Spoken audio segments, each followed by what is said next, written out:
আমি গত 10 দিন পদযাত্রায় ছিলাম। যারা স্থানীয় লোকজন তারা খুব বিপদে আছে। কারো ভালো একটা স্কুল নেই।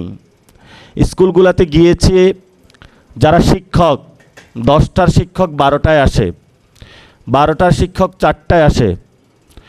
স্কুলের ম্যানেজিং কমিটির সভাপতি দেওয়া হয়েছে, যেখানে আমরা বলেছিলাম সবচেয়ে ভালো মানুষটাকে দেওয়া হবে।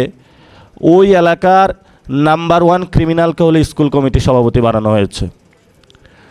মসজিদ কমিটির সাথে বসেছি, সবচেয়ে আলেম যাকে মসজিদ কমিটির সভাপতি বানানোর কথা, সেখানে বসানো হয়েছে নাম্বার 1 ক্রিমিনাল, যে ওই এলাকার বাড়ির মহল্লা, তাকে মসজিদ কমিটির সভাপতি।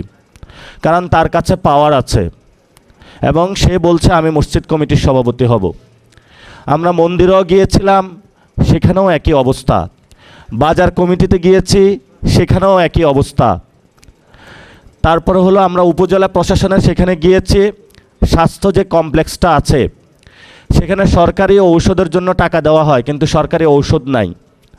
নার্স থাকলে ডাক্তার থাকে না, ডাক্তার থাকলে নার্স থাকে না।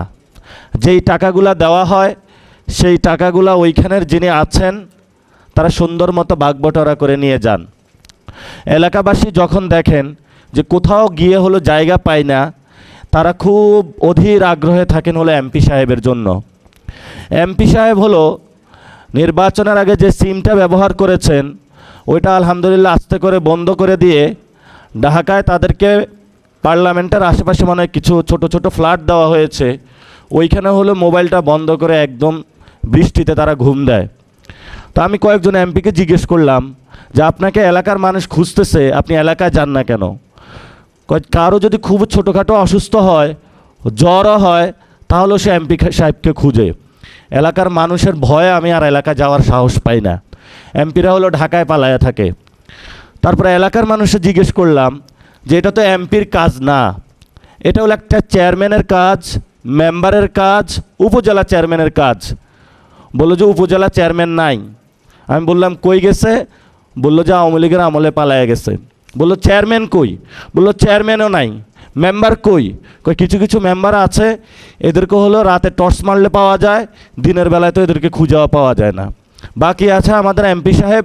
এখন আমরা সবাই মিলে এমপি সাহেবকে ধরতে হবে। এমপি সাহেব বলে আমার হলো আইন বানানোর কথা, এই ছোটোখাটো কাজ তো আমার করার কথা না। কি আতিক ভাই, আপনারা এই ধরনের বিপদে পড়েন? ভালোই পড়েন। তো বাংলাদেশের যদি আমরা সার্বিক অবস্থা, এই যে জনগণের একটা চিত্র আপনাদের সামনে তুলে ধরলাম, পুরো বাংলাদেশের সিস্টেমগুলো একই চলতেছে।